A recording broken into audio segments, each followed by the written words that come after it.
زهی عشق که ما راست خدایا، چه خوب است چه نغز است چه زیباست خدایا. بله دوست ارجمند، محبتی که خداوند به قلبهای ما می گذارد بی نهایت پاک و عظیم است. تنها به وسیله عشق الهی می توانیم به همه انسانها محبت بورزیم.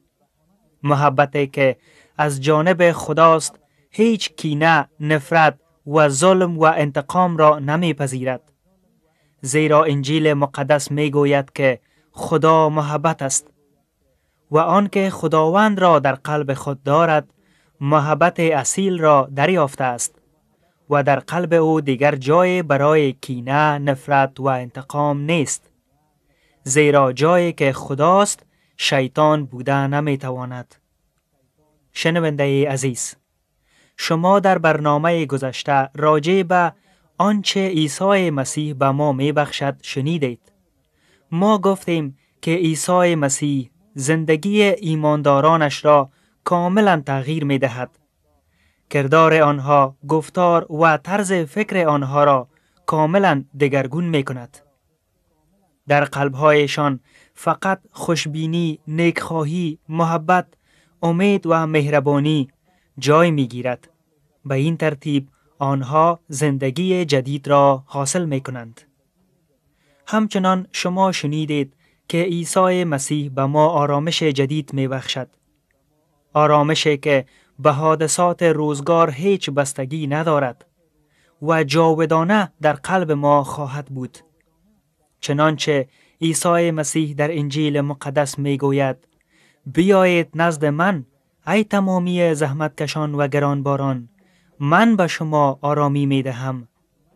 بله و چنین است.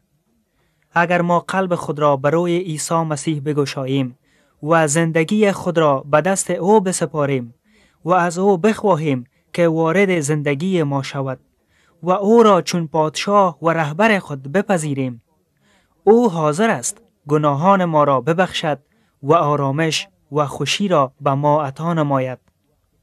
شنونده دوست داشتنی، شما نیز می توانید این را تجربه نمایید، چون عیسی مسیح زنده و همین حالا نزد شما حاضر است. پس حالا توجه نمایید که مسیح چه چیزهای دیگر را به ما می بخشد.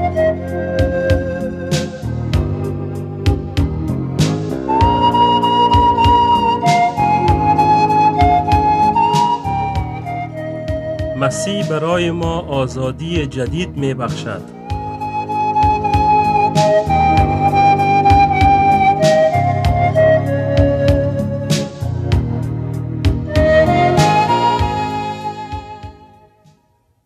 قوانین شریعت به وسیله موسی از جانب خداوند فرستاده شد.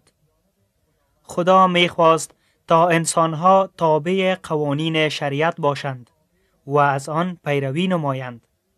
آنها بنده های خداوند نامیده می شدند، زیرا در بند قوانین بودند. در آن زمان یگانه راه رستگاری و نجات فقط پیروی از شریعت بود. اما هیچ کس نمی توانست شریعت را کاملا رعایت کند، زیرا همگی گناه می کردند. پس خداوند وعده داد که روز مسیحش را خواهد فرستاد و او انسانها را از قید گناه آزاد خواهد ساخت، به قسمی که مسیح جان خود را فدیه گناهان بشر چون قربانی تسلیم می نماید و بعد از آن مردم نه به وسیله شریعت بلکه به وسیله ایمان آوردن به عیسی نجات حاصل می کنند.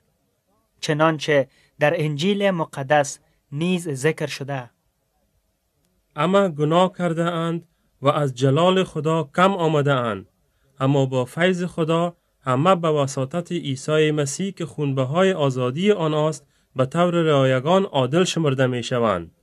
پس دیگر برای کسانی که در پیوستگی با مسیح عیسی به سر می برند هیچ محکومیت وجود ندارد، زیرا قانون حیات بخش روح القدس که در مسیح عیسی یافت می شود مرا از قانون گناه و مرگ آزاد کرده است.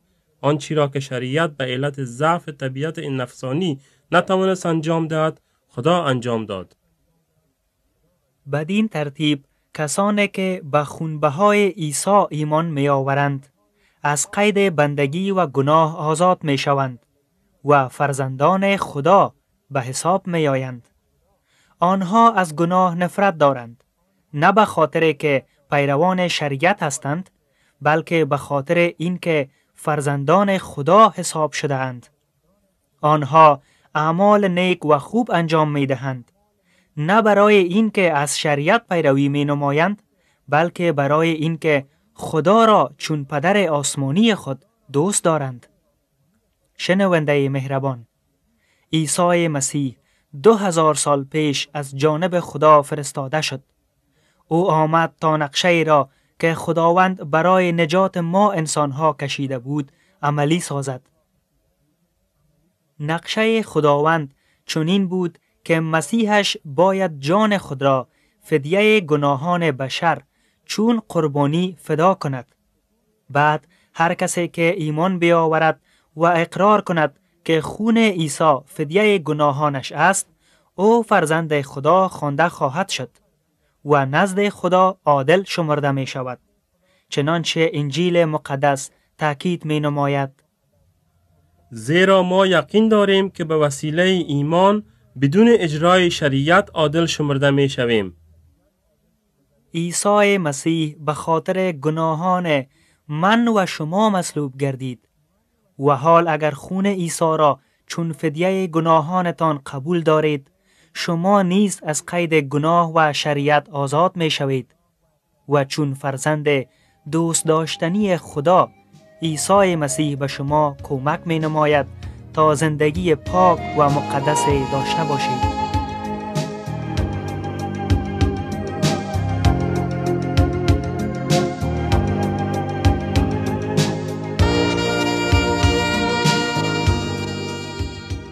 مسیح برای ما قوت جدید می بخشد.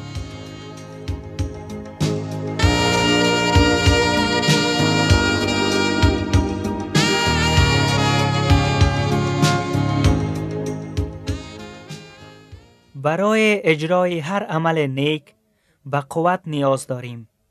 برای اینکه کلام عیسی مسیح را رعایت نماییم و زندگی صادقانه و مقدس داشته باشیم، باید از خداوند کمک بخواهیم تا ما را قوت ببخشد.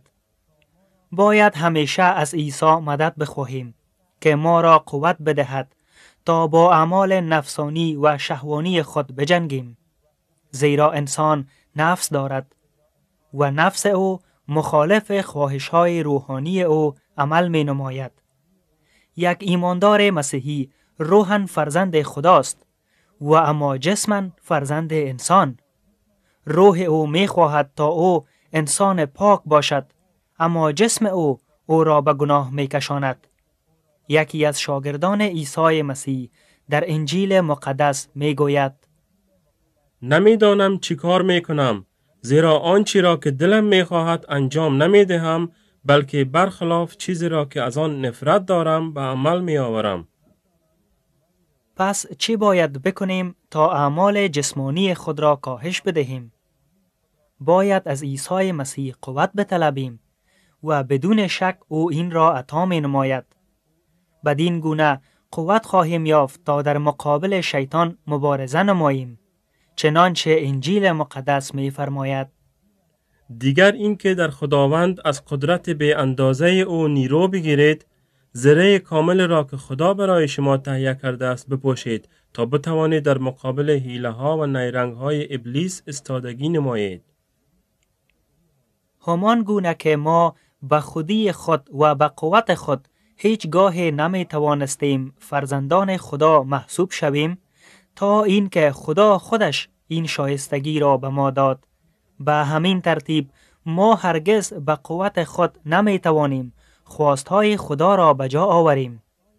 او را محبت کامل کرده و به او اعتماد کامل نماییم، بلکه ما به قوت او ضرورت داریم. پس بطلبیم و ایمان داشته باشیم که مسیح ما را تقویت می نماید. شنونده دوست داشتنی، من و شما نیز اکثرا دچار بدبختی ها می شویم. بعضن غم ها و دردها آنقدر بزرگ می باشند که امید خود را از دست می دهیم. خود را ناتوان و ضعیف در مقابل حوادث زندگی احساس می نماییم. اما فراموش نباید کنیم که عیسی مسیح در کنار ما ایستاده است. او حاضر است تا همیشه ما را نیرو و توان جدید ببخشد، زیرا او بی نهایت قدرت دارد. همچنان که در انجیل مقدس می فرماید: تمام قدرت در آسمان و بر روی زمین به من داده شده است. بدانید که من از روزه تا آخر با شما هستم. عیسی مسیح برای شما قوت جدید می بخشد تا صادقانه زندگی نمایید. عیسی مسیح برای ایمان شما، امید شما و اعتماد شما قوت می بخشد. پس از او بخواهید.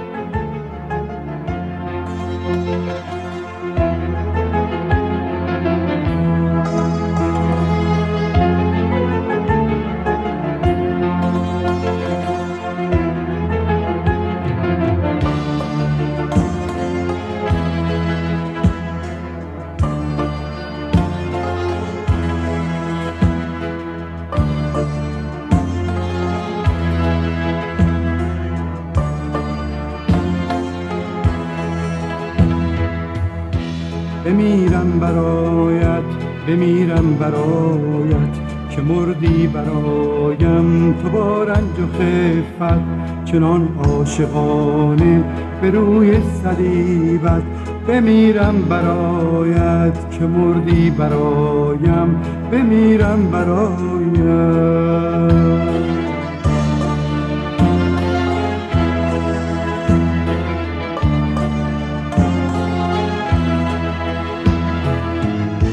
چو درمانده بودم در اعماق ظلمت، نجاتم تو دادی به نور حقیقت.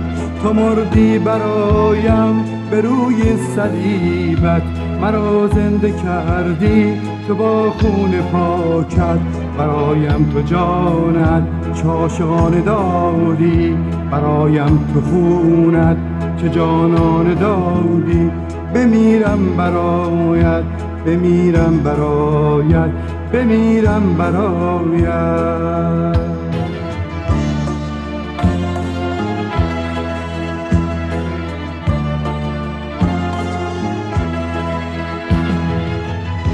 من از رنج و مهنت چه ها که کشیدم، در امید و حسرت چه ها که ندیدم. گناهکار و غمگین و آلوده بودم، چنان مرده بودم امیدی نبودم. تو با خون پاکت مرا زنده کردی، در اعماق قلبم چنان رخنه کردی. مرا شستی ای عشق تو با روح پاکت، نشانم تو دادی خدا هست محبت، خدا هست محبت. بمیرم برایت که مردی برایم، بمیرم برایت.